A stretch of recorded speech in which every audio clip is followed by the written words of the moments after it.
Slam. Chevra. Amla, great to see you. And of course, Michael Jordan. Chevra. B'Shim Kol Yisrael, L'Kavod Shabbos, L'Kavod Yom Yerushalayim, the Soul J in 11 days, Shavuos in 18. We have so much going on, and we have to start off with Tefillah B'Shim Kol Yisrael, L'Kavod the Heilige Shabbos, L'Kavod B'Shim Kol Yisrael. Help us set aside all of our own wishes in favor of your will. Let us have no other desire in the world except that our will should always be your will.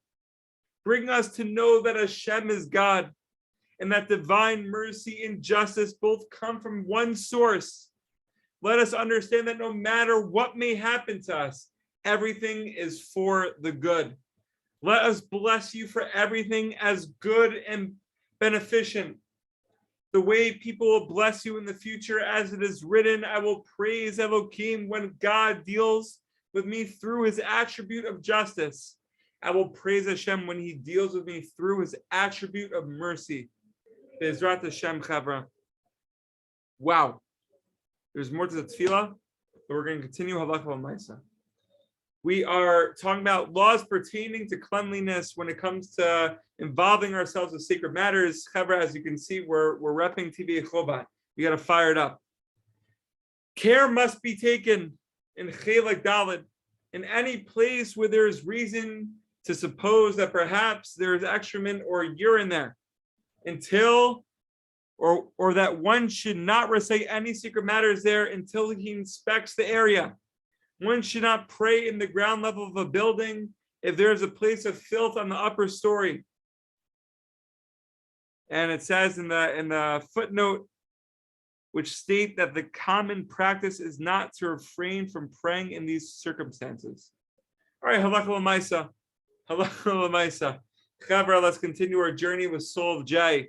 Soul of J, we learned yesterday that hitchachut, we should get to the level of doing things for the first time with renewal, with freshness, with a beautiful scent of a flower, not something that's dry, stale, or rotten.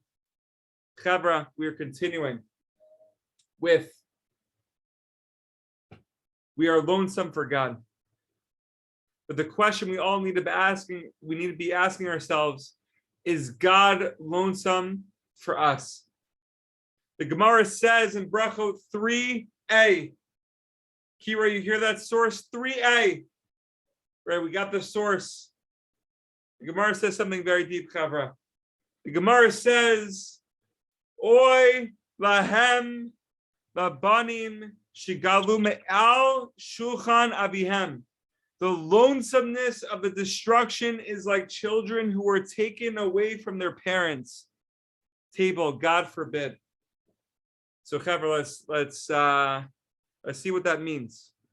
When children leave their parents' home, they make their own homes. They miss their parents, of course, but they can make their own homes and fill them with light. So imagine if, Chavra, when children leave their parents' home, their parents would say, okay, our children are gone and this house feels empty. So let's build another house. They can't do it. They just can't do it.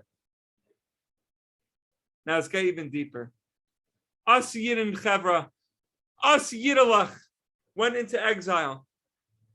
But one way or another, we built synagogues, we built little houses for ourselves.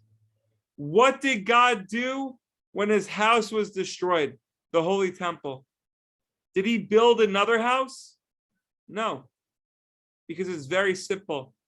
How can a father just build another house because his children have left? Any other house would just be as empty without them. So how do we know most deeply that God is our Father? Because he never built another house. Do we understand what's going on? This is very deep, Chavra. This is very deep. The difference between the Ribbon Shalom and us Yidden is very simple. When we were driven out of exile, we didn't have to live on the street. We had somewhere to live. even if we were living in somebody else's house, the Ribono Shel Olam doesn't even have that. Since the Holy Temple is destroyed, the Ribono Shel Olam has no home.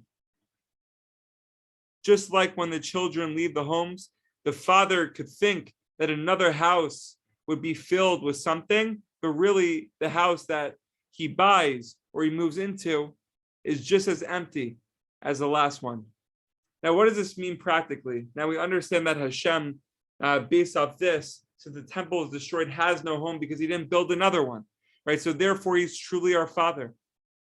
Now we could connect to this idea through Harav Moshe Teitelbaum, the Yismach Moshe. We all know the Yismach Moshe was totally absorbed with the coming of Mashiach, right? The great day. And the Rambam says that even though he may delay, I will anticipate his coming every single day. I know some of you have a suitcase by your door. And Rav Moshe took this literally. If he took a nap, he would have his talis and tefillin at his bedside. If he heard any unusual noise outdoors, he would jump up, grab his talis and tefillin, and rush outside to greet Mashiach. It was mamash real for the Yismach Moshe. And toward the end of his years, he said, Ribono Shel Olam, if I had known in advance that Mashiach wasn't going to come during my lifetime, I couldn't have survived. Cover, this is real. This is mamash real stuff. The Mashiach, the Messiah, the great day to come, the Ribono Shel Olam's home can be rebuilt this second. If we are living with that anticipation and that awareness, if we live with a suitcase by our bedside, jumping up at every moment for the coming of the great day, for the coming of Mashiach, it will all be worth it. It will all be worth it. It could give us strength through the ups and the downs, knowing that there's hope.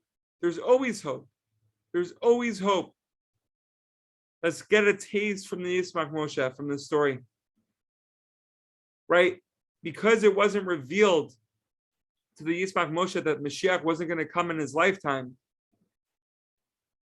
that actually allowed him to continue to jump up and see if it was Mashiach. That allowed him to keep the talis and tefillin by his bedside, getting ready for the big day, getting ready to move in the new home of the Ribono Shel Olam. Chaver, Bezrat Hashem. Hopefully we understood just a little bit what was going on. I don't know if I understood anything, but questions, comments, please feel free. Wow, that was deep. Jack, it's okay if I share. It's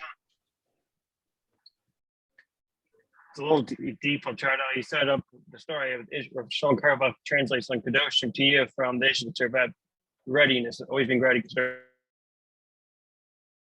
Sending something like the thing was always sending. It's there on the air. We just have to jump up.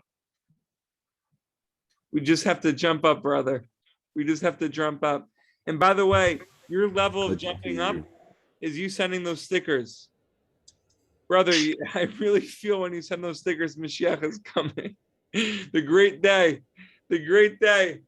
Kira! He said Kochim to you, didn't he? Oh. That's the pasuk you I quoted? did. Yes, Kadoshim T. Yes, so the Ishbitzer is quoting a meaning in the first piece, volume 1, that Kadoshim meaning to meaning readiness of receiving, ready to receive. So strong. Be holy. Be holy. Love that. Love that. Shlomo Katz, I heard it from Shlomo Katz on a shir. Ami, do you have a photographic memory, Achi? No, I remember. You No, I learn don't. with Hasmada. Yeah. You learn with Hasmada. You know Rabbeinu. You know. I have something else on this topic. I've been talking about beginning talking about renewal. So it's Peter quoted. I was going to tell him saying, says don't cast me away my old age, right? I'll tell him whatever you say during Elul. So Bashimka is saying don't cast me away my old age, meaning don't make the mitzvahs feel old. Oh. Meaning Wow. oldness, that's old state. Chavra, Ami, there's this video from Rav David on the Lost Princess Initiative YouTube channel that I want to send you. It's on Fresh Mitzvos. I think you watched it. It's like 4 minutes. I think I've seen it. Yeah, I think I've seen those. Yeah. Yeah. Anyways, really good. And Kira, wow. Post Uman. Is that post or pre? Post. It's only post. I think it's pre. Pre. Pretty sure. Pre. It's always pre. It's always pre. Just took this in Israel one time. It's a random court. It's so good. Bellows. You have anything to add or indescribable? Aiden, Rav Aiden. Or Aiden. Is it Rav Aiden in the Holy Land? I wish I could add. I wish. Oh man. Wow, that's the highest level.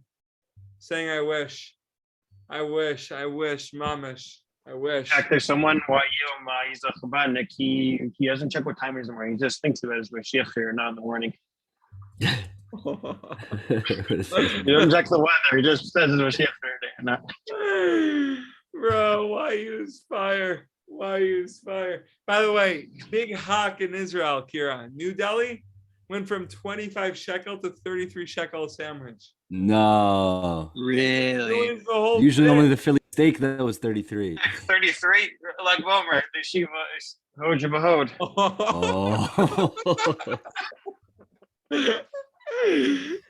my Wow. I'm gonna explode with the fire. With the fire. Maybe there's a chesed that's 33 shekel. Oh man. So good, Kara. Kara, we should all be healthy, happy, and successful. Fired up. Itchachu, yearning for the house, yearning for Mashiach, yearning for Yerushalayim, yearning for that little street within Yerushalayim, and by that holy wall within the street. Chaver, there's so much, and let's just go deeper and deeper and deeper and deeper and follow the ways of Avram Avinu, mamash, like we're seeing in the middle right. Chaver, fire it up. The middle right, me, Amla Bloom. All right, be well, Chaver.